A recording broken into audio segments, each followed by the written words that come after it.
Hello student, welcome to I science. आज का जो मेरा क्वेश्चन नीट का है ना, एक्चुअली वो एक्सपेरिमेंटल स्किल्स का है। आप जानते हो कि vernier caliper, micrometer, screw gauge और रेजिस्टिविटी ऑफ वायर और लेंसेज, जहाँ पे एक्सपेरिमेंट्स करते हैं ना, मेजरमेंट्स और वो सब, उस पे बेसिक क्वेश्चंस रहता है। तो बहुत कम पूछते हैं, मतलब चलो फिर भी कराते हैं हम लोग, करते हैं हम लोग। वर्नियर कैलिपर्स का एक क्वेश्चन लिया है। वर्नियर कैलिपर्स का बोला है कि has 20 divisions on the vernier scale, जो कि मेन स्केल के 19 डिवीजन से कोइंसाइड होता है। इंस्ट्रूमेंट का लीस्ट काउंट है 0.1 mm। तो एक मेन स्केल का कितना, मतलब एक मेन स्केल कितना मिलीमीटर का होगा? मिलीमीटर में तो मिलीमीटर का पूछा जाएगा। तो ये क्वेश्चन है, अब लीस्ट काउंट का फॉर्मूला आप जानते होंगे मेरे ख्याल से। Least count is equal to 1 main scale division minus 1 vernier scale division. ये बेसिक फॉर्मूला है।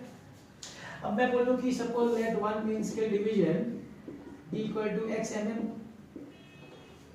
अच्छा, वन वर्नियर केस कैसे निकालेंगे? यहाँ पे बोला है 20 divisions of vernier is equal 19 divisions of main. Therefore 1 division of vernier is equal to 19 upon 20 division of main। Of main मतलब x ना, तो हम लोग बोल सकते हैं कि this is 19 upon 20x। Yes, let's substitute. Therefore least count दिया हुआ है 0.1 is equal to 1 main scale x minus 19 upon 20x। 0.1 21 are 20 minus 19 is 1 upon 20x। Cross multiply 0.1 into 20 is equal to x। x is equal to 2 mm। Option is C है ना, simple था, बहुत ही simple था। Formula मालूम होना चाहिए, चीज मालूम होना चाहिए, ये कन्वर्ट कैसे होता है ये समझ में आ गया तो कुछ है ही नहीं सम में।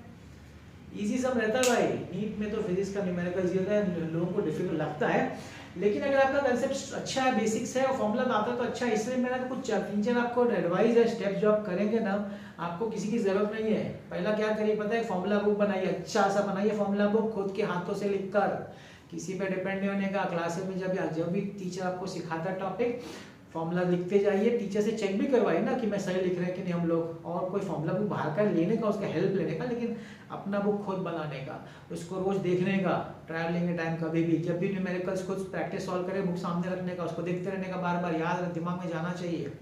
और एग्जाम के एक दिन पहले वही पढ़ने का, कुछ पढ़ने का नहीं। आप देखिएगा इसका फायदा आपको याद आएगा। दूसरा क्या करिए पता है? 2 रेफरेंस बुक ले लीजिए, कम से कम 2 रेफरेंस बुक, कम से कम नहीं 2 चलेगा।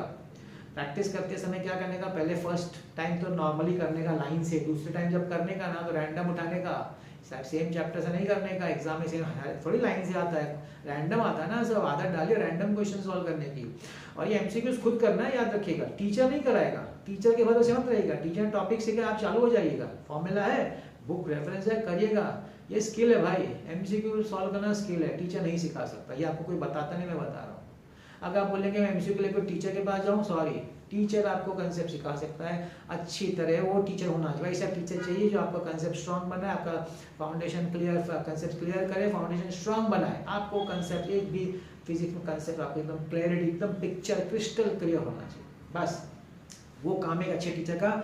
एमसीक्यू सॉल्व करना आपका काम है। डाउट्स है तो डेफिनेटली जाने का टीचर का, डेफिनेटली पूछने का, क्यों आपको नहीं समझा, क्या ऐसा चीज़ है मेरे को नहीं समझा, वो अपने से बात करने का। और स्किल डेवलप करना है, 1 दिन 2 दिन में नहीं होता, महीनों लगते हैं, इसलिए लग जाने का इसमें। तीसरा काम क्या करने का? पीवाईक्यू देखने का। मेरा देखिए, किसी का भी देखिए पीवाईक्यू से आपको ट्रेंड पता चलता है ना, कैसे क्वेश्चंस पूछे जा रहे हैं, आइडिया मिलता है। और प्लस आप जैसे क्वेश्चन है, देखा क्वेश्चन, पॉज किया, खुद ही सोच लेने का, आ गया तो बहुत अच्छी बात है, आगे देखिए मत, वेरी गुड। नहीं तो देख लेंगे तो अच्छी बात है, आपको अगर नहीं आ रहा तो समझ में आ जाएगा। और चौथा बहुत इंपॉर्टेंट टेस्ट होना चाहिए भाई, हर हफ्ते टेस्ट होना चाहिए, हर हफ्ते। कैसा टेस्ट?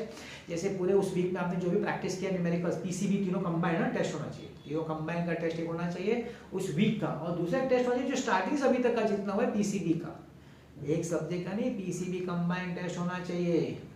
लगता होगा ना बहुत ज़्यादा वर्क है, मगर भाई मेहनत भी है, तो फिर जब आएगा ना 650, 680, 700, कैसा लगेगा?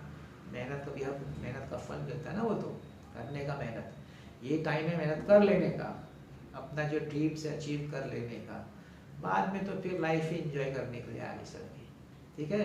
तो मैं आपके देखिए ऐसे अलग अलग टॉपिक चैप्टर से ला रहा हूँ। मैं भी आपको चैलेंज देता हूँ, आप दीजिए चैलेंज, अलग अलग चैप्टर से देखिए PYQs और ट्राई करिए। ये भी आपके लिए चैलेंज ही मैं दे रहा हूँ। और मेरे अलग अलग प्लेलिस्ट में आप देख लीजिए, मी CET BA मेन से जो आपको अच्छा लगे आप देख सकते हैं, इसके अलावा जो भी देखना हो तो ठीक है। तो ऐसे लाता रहूँगा, मेरा वीडियो देखते रहिएगा। आज का वीडियो देखने के लिए बहुत बहुत धन्यवाद।